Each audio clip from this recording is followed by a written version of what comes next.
A buck swope joint.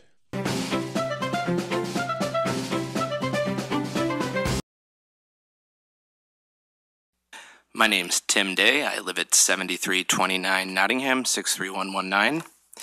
I'm here to talk about Tower T.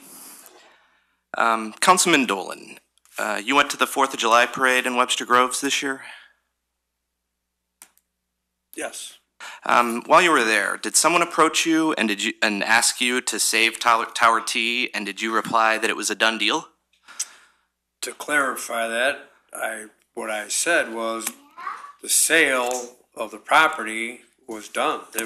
We have nothing to do with that.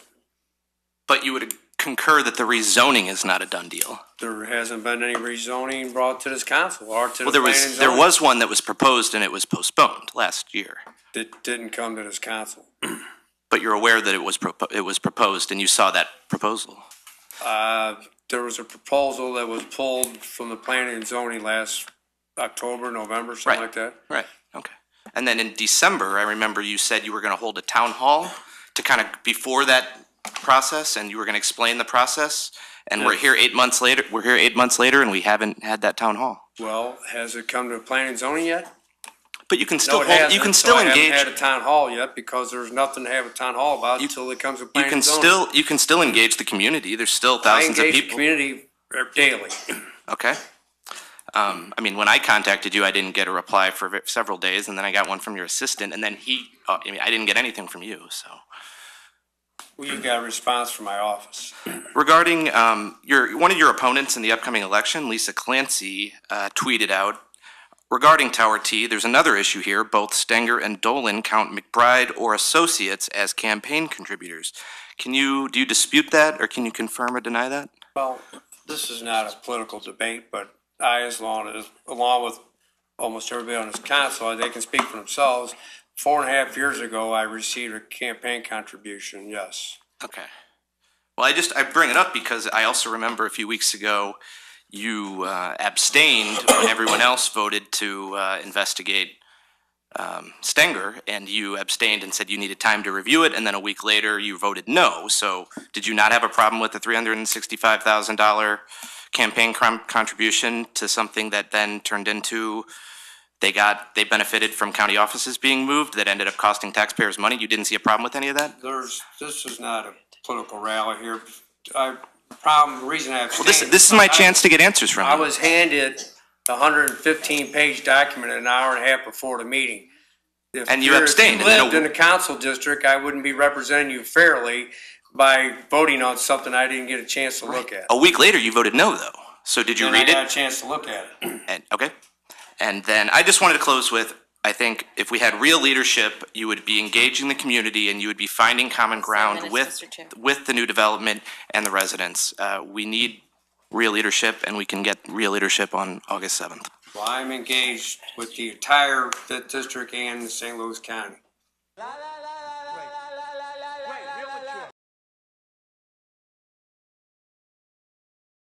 Afton is already one of the most densely populated areas in South County.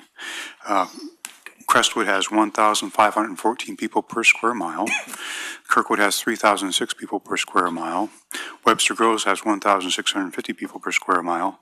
The county as a whole has 1,966 people per square mile. Afton already has 4,880 people per square mile. And it's getting denser. Right now, McBride is building another 38 home development on McKenzie Road, real close to Higgy Road. And we don't need another 158 homes on just 27 acres. Adding even more residents per square mile affects the quality of life. It increases traffic flow. It strains public utilities, just to name a few adverse effects. And in Afton, it also calls attention to a dramatic void of green space and parks in Afton. There just isn't that much in Afton. Tower T provided a large portion of that needed outdoor recreation, that outdoor park-like activity. And yes, it's closed now, but that doesn't mean that that land can't still be used for that type of a purpose. It's currently zoned a commercial sporting facility, and it should stay that way. Afton has a much greater need for outdoor recreational facilities than it has for more homes. The one thing we cannot create is land. We're not able to do that, which I haven't figured it out yet. But the one thing we can do is preserve the land we have and preserve the parks we have. Every council gets unbelievable pressures from a variety of different development, whatever it might be. And I certainly understand that.